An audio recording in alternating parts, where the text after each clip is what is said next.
오늘은 하나님의 말씀이 존귀한 이유, 하나님의 말씀이 존귀한 이유이라는 제목으로 말씀을 상고합니다. 오늘 본문은 짧아도 단어 하나하나가 너무 중요한 단어가 여기 다 뭉쳐 있어요.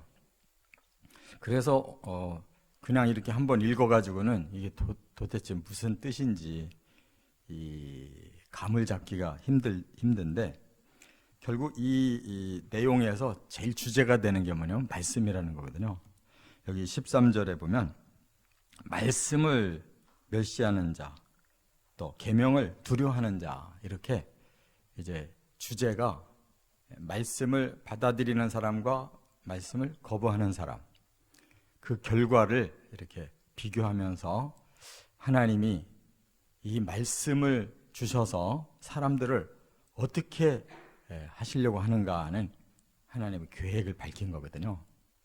그래서 이것을 한마디로 말하면 하나님이 인류에게 주신 최고의 선물은 말씀이라는 거예요. 이 말씀으로 우리 사람을 창조하시고 사람을 위해 천지를 창조하시고, 그럼에도 불구하고 사탄이 사람을 죄짓게 하니까 다시 말씀으로 사람을 구원할 수 있는 언약으로 주시고, 그 말씀을 끝까지 믿고 가는 자에게 그 말씀대로 다시 새로운 세계가 완성되는 거예요.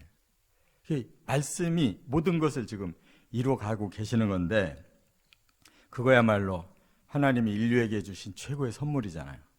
오직 사람만 알아들을 수 있는 이런 영성을 주셨기 때문에. 그래서 오늘 본문에는 이 말씀을 13절에는 말씀과 계명이라고 풀었는데 14절에는 교훈이라고 풀었어요. 15절에는 선한 지혜라고 이렇게 풀었어요. 그게 다 말씀을 이제 의미하는 거고, 그에 따른 그런 이제 결과가 어떻게 맺어지는지를 말씀하고 있어요. 그래서 우리에게 주신 최고의 선물, 비밀스럽게 밝히셨는데, 우리는 이미 하나님의 복음을 알고 성령을 받았기 때문에 얼마든지 하나님의 비밀을 풀고 그 최고의 선물을 받고 누릴 줄로 믿습니다. 자, 이 오늘 말씀은 좀 이 순서를 조금 바꿔가면서 우리가 12절부터 16절을 깨달아야 되는데요. 첫째는 14절에 나오고 있어요. 14절에 보면 영혼을 생명의 샘으로 인도하시기 때문이다 하는 거예요. 이 지구의 역사는 이미 과거가 지금 되어 있잖아요. 하나님이 천지를 창조하셨다. 그리고 사람을 하나님의 형상대로 지으셔서 하나님께서 목적하신 바대로 시작을 하셨지만, 결국 사탄이 방해하니까 사람은 죄인이 돼버리고 그 죄의 값으로 저주받고 온 세상도 저주를 받았어요. 이 상황에서 하나님이 다시 말씀을 주실 때는 그 말씀은 뭐냐? 다시 살린다는 거예요. 그 죄인된 저주받은 그 사람들의 영혼을 여기 보니까 생명의 샘으로 인도하신다, 이렇게 말씀한 거예요. 이게 얼마나 간단한 한 절에 몇 단어지만 얼마나 중요한 핵심 메시지냐고요. 자, 14절에 보면 이렇게 말씀했죠. 지혜 있는 자의 교훈은 생명의 샘이니 사망의 그물에서 벗어나게 하느니라. 이게 구원론의 핵심을 여기다 한 줄에 딱 담아놓은 거예요. 할렐루야. 이걸 모르는 사람하고 눈이 열려서 아는 사람하고는 천지 차이인 거예요. 천국을 갈 수 있는 그러한 생명을 얻느냐, 아니면 죄인으로서 저주받다가 그 저주가 완전한 형벌로 들어가는 곳으로 그냥 사망하고 말 거냐. 이 인류에게 주신 최고의 선물인데 이걸 안다는 것이 얼마나 말씀이 위대한가, 존귀한가를 깨닫게 된다는 거예요. 그래서 지혜 있는 자의 교훈 그랬는데, 이 교훈이라는 단어가 그 유명한 토라라는 거예요. 하나님의 말씀, 보통 율법이라고 구약에서 말하고 있는 이 토라가 하나님의 언약을 말하는 거예요. 구원의 언약.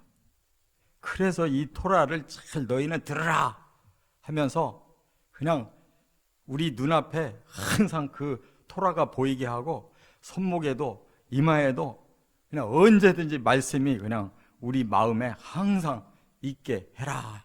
이 토라가 바로 우리를 구원할 그런 하나님의 언약이란 말이에요. 그래서 지혜 있는 자의 교훈이다 그랬어요.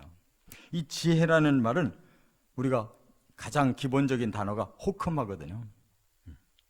그러니까 하나님의 토라를 제대로 받아들이면 사람에게 지혜가 생기는 거예요. 어떤 지혜? 하나님을 알고 하나님의 구원 언약을 알고 그걸 받아들여서 생명을 얻을 줄 아는 지혜가 생긴다 그 말이에요. 그러면 그 사람은 어디로 가느냐? 생명의 샘으로 나가는 거예요. 여기 생명이라는 말이 하이라고 그래요. 하이인데 이 하이는 그냥 본래부터 있던 하이가 아니에요. 이미 죄를 짓고 망했던 생명인데 하나님께서 이 언약을 주심으로 하야, 다시 살아난 하이 생명이 됐단 말이에요.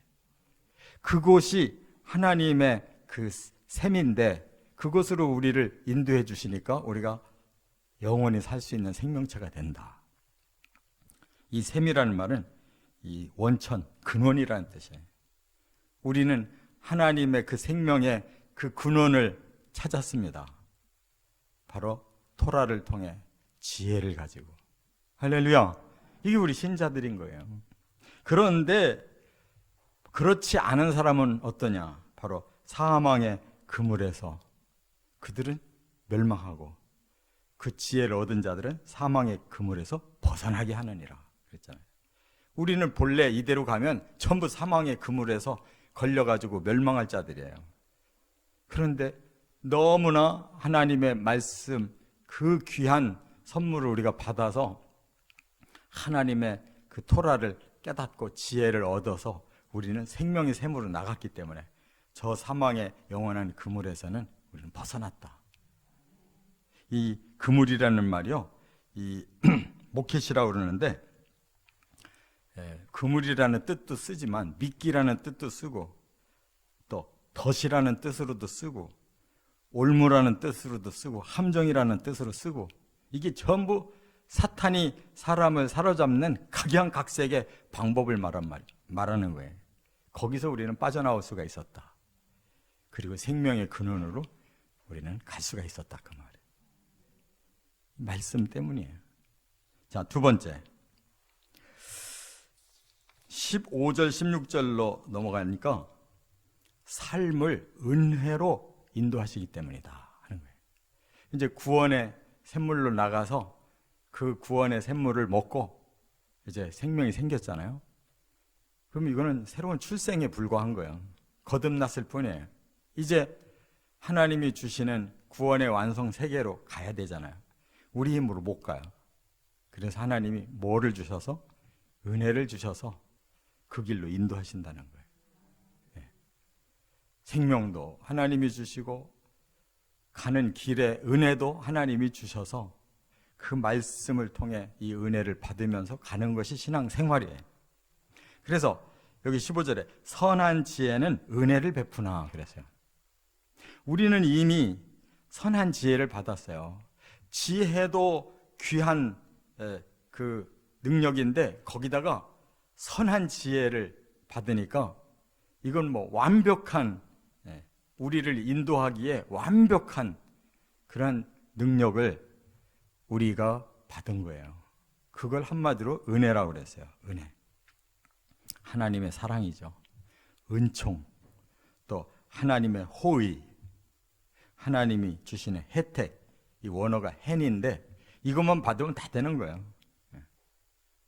뭐 필요하면 뭐 은총 주시고 필요하면 사랑 주시고 필요하면 호의도 주시고 뭐 필요하면 다 제공하시는 거예요. 이 앞에 선한 지혜라는 선한 것이 토부니까 토부는 모든 좋은 것을 말하는 거예요. 모든 좋은 것을 그 지혜로 주셔서 우리가 그 하나님의 모든 혜택을 받으면서 우리의 삶을 영위한다는 거예요. 할렐루야. 그런데 이 길에 들어서지 않은 자들 어떠냐? 사악한 자들의 길은 험하니라. 사악한 자들, 그대로 악을 담고 하나님의 진리를 안 받아들여서 자기의 악을 그대로 가지고 가는 그 사람들의 길은 너무 험하대요. 너무 거칠다는 거예요.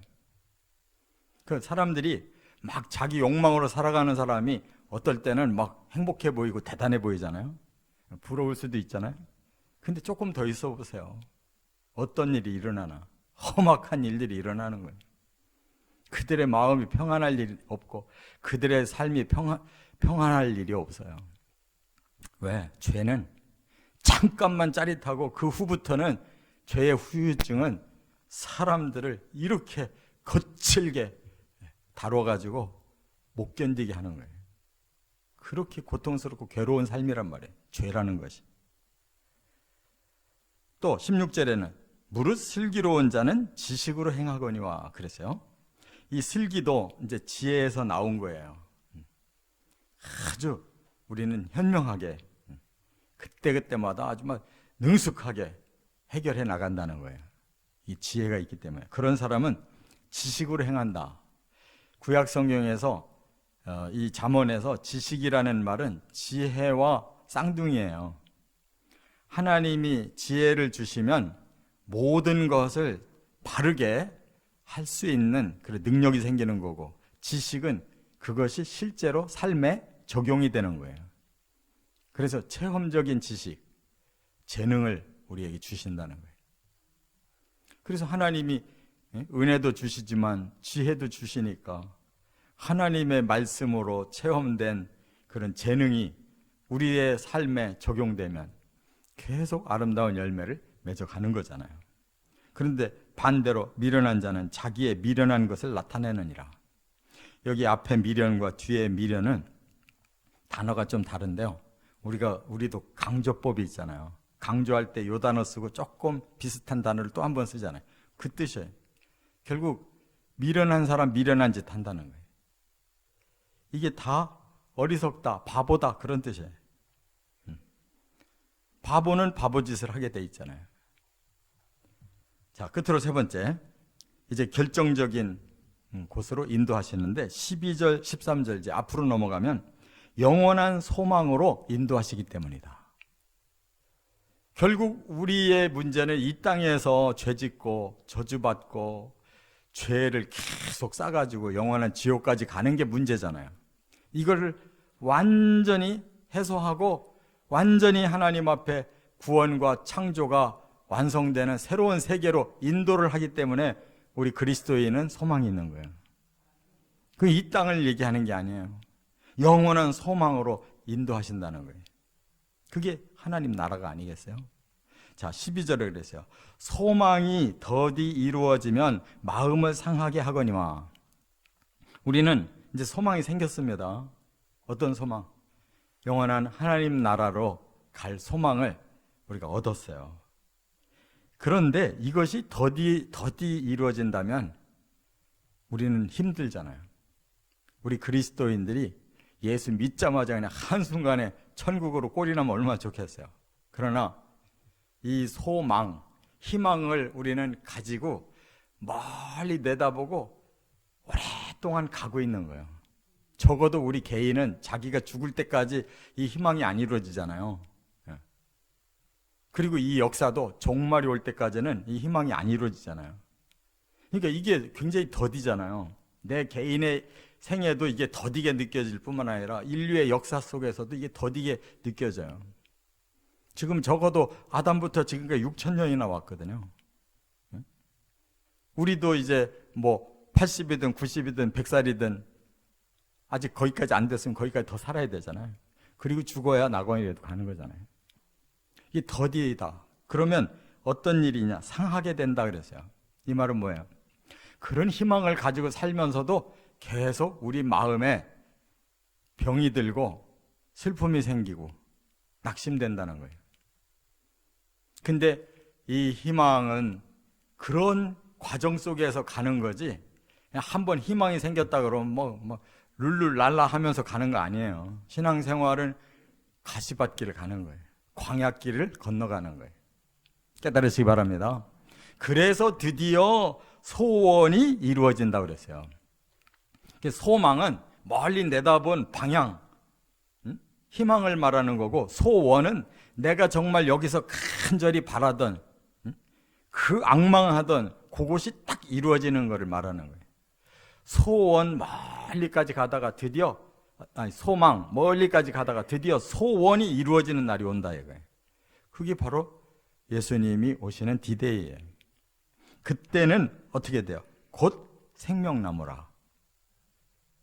믿으십니까? 네. 희망은 멀고 힘들고 힘들었는데 이루어지는 날은 단숨인 거예요. 그러면 그때는 우리는 바로 생명나무를 얻는 거예요.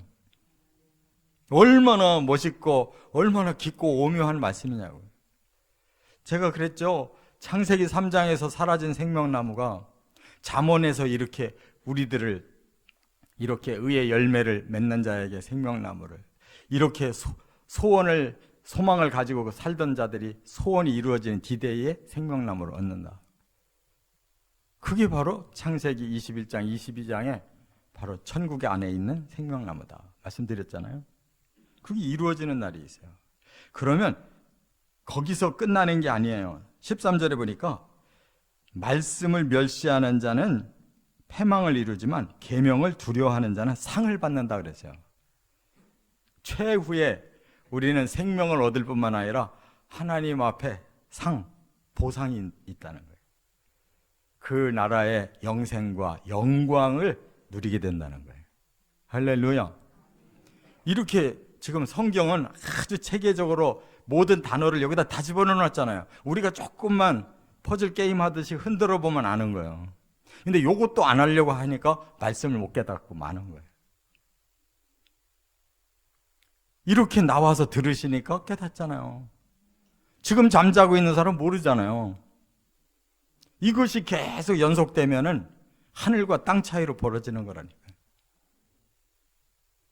우리는 너무나 하나님의 말씀을 존귀하다는 걸 깨닫고 이 최고의 선물을 마음껏 누리며 천국까지 가시기를 주의 이름으로 축원합니다.